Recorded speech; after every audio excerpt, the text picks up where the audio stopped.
पत्रकार योग कल्याण समिति आप सभी पत्रकार साथियों की समस्याओं को लेकर दिन रात कार्यरत है। किसी समस्या के लिए पत्रकार योग कल्याण समिति को अवगत कराएं। संगठन हमेशा आपके सहयोग के लिए तत्पर है। नमस्कार, आप देख रहे हैं स्टार न्यूज प्लस। मैं हूं आपके साथ अमृता कंचन। आइए रुक करते हैं खबरों की ओर। तब तक बने रहे स्टार न्यूज प्लस पर मेरे साथ। नमस्कार, स्टार न्यूज प्लस में आप सभी लोगों का स्वागत है। मैं रायबरेली से अंतिम सिंह चौहान। मैं बात करना चाहता हूं रायबरेली जनपद के पुलिस प्रशासन की कार्यशैली के बारे में, जो कि रायबरेली अभिषेक अग्रवाल आते ही एक निर्देश जारी कर दिया था अपने सभी थानों के लिए कि जो भी थाने में मामले आते हैं, जो भी फरियादी आते हैं, वो थाने से ही सारे निपटारे हो जाने चाहिए। लेकिन अब तो रायबरेली जनपद में ये स्थिति आ गई है कि फरियादियों का जमावड़ा रायबरेली के एसपी ऑफिस में लगातार बना रहता है। और सबसे बड़ी बात यह है कि रायबरेली जनपद के जो भी थाने हैं, सभी थानों के क्षेत्र के अंतर्गत में सबसे ज़्यादा गुरबकसगंज क्षेत्र में चोरियों का लगातार ग्राफ बढ़ता जा रहा है। आज मैं रायबरेली के एसपी ऑफिस में कुछ वरिष्ठ पत्रकार बंधु हैं, मैं उनसे जानकारी करना चाहता हूं। मैं अपने कैमरामैन से कहना चाहता हूं कि एक बार आगे है थोड़ा सा। मैं अपने वरिष्ठ पत्रकारों से इनसे जानकारी करना चाहता हूं, चूँकि लगातार ये भी खबरों पर ध्यान देते हैं, खबरों पर बने रहते हैं। और रायबरेली की ये जो चोरी की लगातार घटनाएं हो रही हैं, तो क्या स्थिति है रायबरेली जनपद के पुलिस प्रशासन की? सर, अपना परिचय दीजिए। बबलू सिंह नाम मेरा जी। ये बताइए कि रायबरेली जनपद में इस समय चोरी का जो ग्राफ है ये लगातार बढ़ता जा रहा है, तो क्या इसके बारे में क्या कहना चाहते हैं, क्या सलाह है आपका? इसमें इस समय पुलिसिंग व्यवस्था बिल्कुल चरमरा गई है। चारों तरफ लूट, छिनैती, चोरी, डकैती तमाम चीज़ें हो रही हैं। इस पर मुझे लग रहा है कि पुलिस का जो गश्त का रवैया है ये भी सवालों के घेरे में है। और एक हमारे यहाँ कप्तान साहब की तैनाती हुई थी, अभी वर्तमान में है अभिषेक अग्रवाल जी। ये जब आए थे तो इन्होंने कहा था कि थाना स्तर पे आने वाले फरियादियों को उनको वहीं पर न्याय दिया जाए। अगर ऐसा कोई फरियादी शिकायत करता मुझसे आकर के तो वो तत्काल थानेदार के खिलाफ कार्रवाई करेंगे। वो सब तो सब खैर ख़त्म हो गया, लेकिन लूट चोरी की घटनाएं जो हैं वो इस समय पुलिस को सवालों से घेर दिया है। जी बिल्कुल, आपने देखा कि रायबरेली जनपद में पुलिस प्रशासन की क्या स्थिति है। ये कि जो चोरी के वारदात लगातार बढ़ते जा रहे हैं। हालांकि चोरों ने रायबरेली जनपद के पुलिस प्रशासन को चैलेंज दे रखा है। अब यहाँ पे हमारे पास एक और वरिष्ठ पत्रकार है, मैं इनसे भी जानकारी करना चाहता हूँ रायबरेली जनपद की क्या स्थिति है, जो कि चोरियों के ग्राफ लगातार बढ़ते जा रहे हैं। सर, अपना परिचय दीजिए। असद खान जी। असद जी, ये बताइए कि आप तो वरिष्ठ पत्रकार हैं रायबरेली जनपद से, कितने सालों से आप देख रहे हैं रायबरेली जनपद में जो इस समय पुलिस प्रशासन की व्यवस्था चरमराई हुई है, इसके बारे में क्या कहना चाहते हैं? देखिए, व्यवस्थाएं चरमराई हैं, चूँकि जो कप्तान होता है, जब कप्तान एक्शन में नहीं होता है तो जो मताहत होते हैं वो बेलगाम हो जाते हैं। तो बेलगाम हुए थाना इंचार्जों पर जब आपने यहाँ पर ज्वाइन किया था, पदभार ग्रहण किया था, तब आपको साफ तौर पर समझ लेना चाहिए था कि इस थाने की स्थिति क्या है। ये अमूमन देखा जाता है और लगातार जब भी कप्तान जब आता है, जब ज्वाइन करता है, तो सभी थानों की वो विवेचनात्मक सारी चीज़ें समझ लेता है और उसके बाद उस अपने हिसाब से उन थानों पर जो काबिल अफसर हैं उनको भेजा जाता है। रायबरेली की अगर बात की जाए तो एसआई रैंक के जो दरोगा हैं वो थाने संभाल रहे हैं, जो वो कार्यालयों में बैठकर फाइलें चेक कर रहे हैं।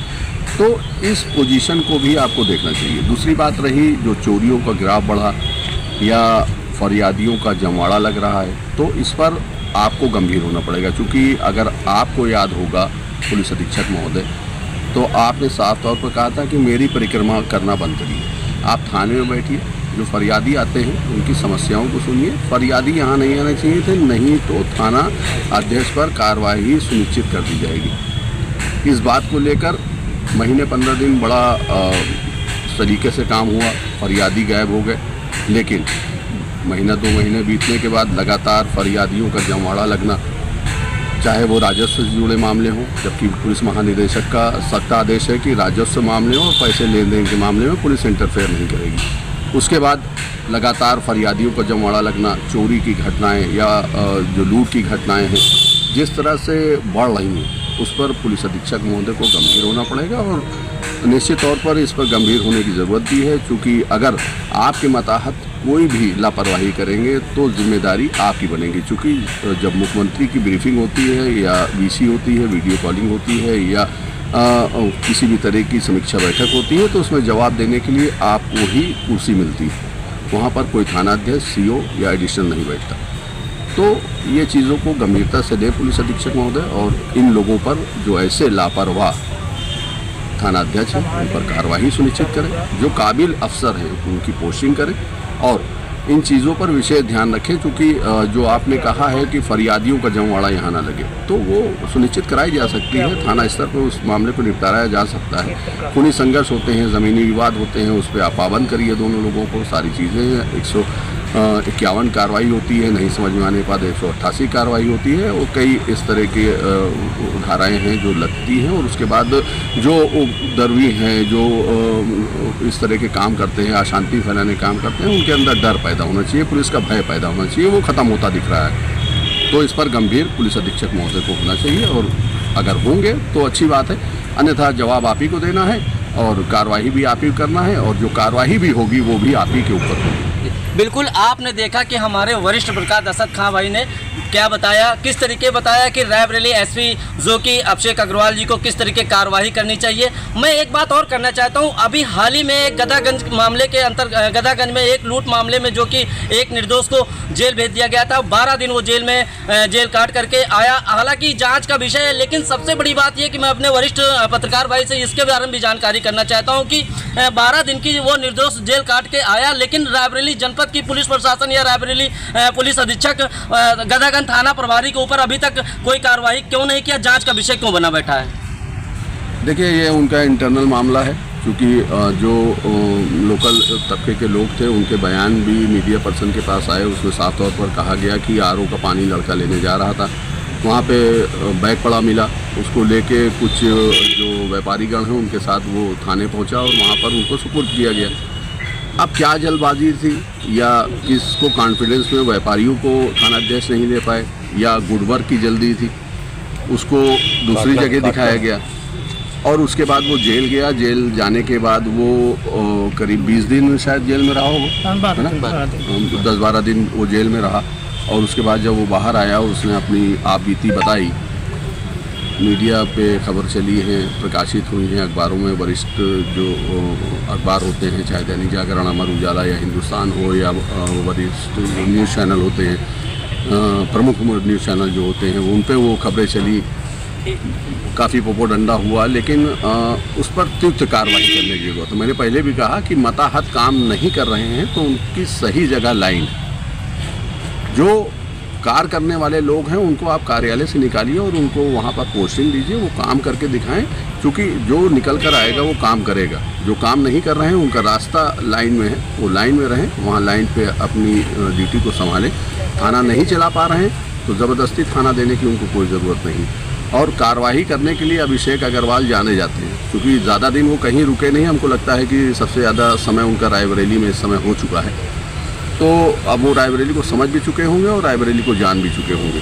तो अब कार्रवाई की ज़रूरत है। एक तबादला एक्सप्रेस जो चलती है वो तबादला एक्सप्रेस चले, कार्रवाई दिखाई दे और वो कार्रवाई अब लोगों के बीच आनी चाहिए और वहाँ पर दिखना चाहिए कि अगर कोई निर्दोष फंस रहा है या उसके ऊपर कार्रवाई की जा रही है, जिसके खिलाफ व्यापारी आ रहे हैं, अपनी दुकानें बंद करके धरना प्रदर्शन कर रहे हैं, थाने का घेराव कर रहे हैं, बड़े मुद्दे आते हैं, ये ऊपर जाएगा और मुख्यमंत्री जब इसको देखेंगे या मुख्यमंत्री इसको समझेंगे तो आपको ही जवाब देना होगा। मैंने पहले भी कहा, जवाब आप ही को देना है, समझना आपको है।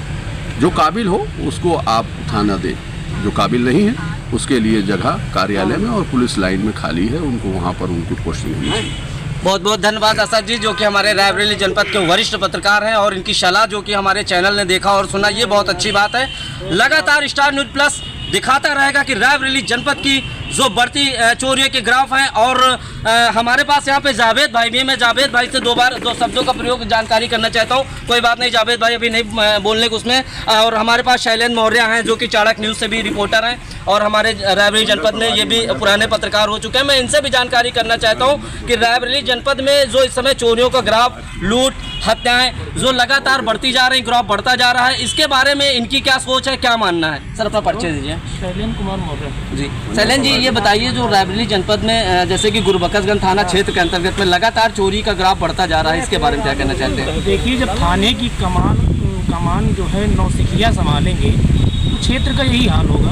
जैसा कि आप देख रहे हैं, एक दरोगा है, वो इनका ट्रांसफ़र होने के बावजूद भी वो थाने में बरकरार ही बने हुए अपनी 60 गार्ड को लेकर के। ठीक है, तो इस बात से आप सोच सकते हैं कि क्षेत्र का क्या हाल हो सकता है।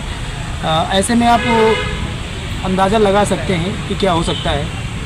जब जनपद में नौसिखिया थाना चलाएंगे तो उनका थाने में यही हाल होगा। बताइए 10-10, 12-12 चोरियाँ हो जाती है, क्या थाना इंचार्ज सो रहे हैं, क्या कर रहे हैं? तो उनको जांच का विषय है, जवाब देना चाहिए उनको।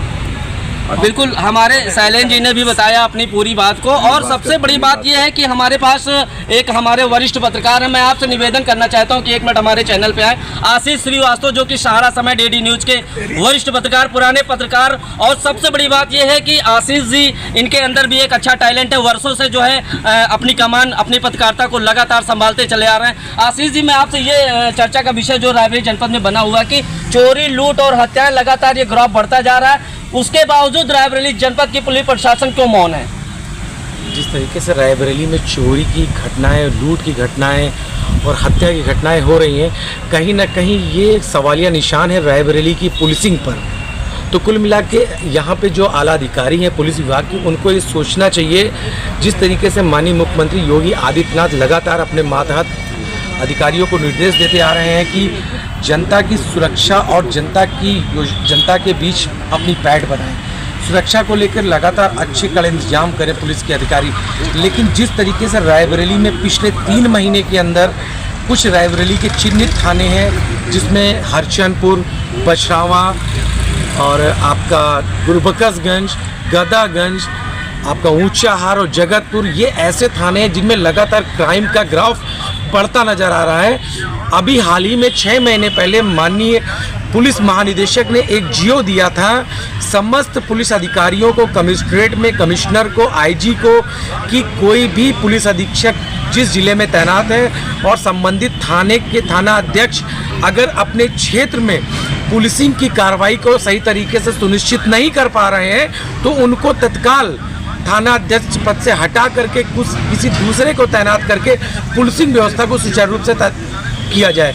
लेकिन रायबरेली की ये दिशा जो है, रायबरेली में अधिकारियों की कार्यशैली, पुलिस के अधिकारियों की कार्यशैली कहीं ना कहीं उन सभी चीज़ों पर सवालिया निशान उठा रही है जो उनके अधिकारियों द्वारा निर्देशित किए गए हैं। तो एक खुले शब्दों में ये शब्द कहा जा सकता है कि अगर मेरी ऊंची रसूख है, ऊंची पकड़ है, तो मैं अपनी कुर्सी पे लगातार विराजमान रहूंगा, मेरा कोई भी कुछ नहीं कर पाएगा।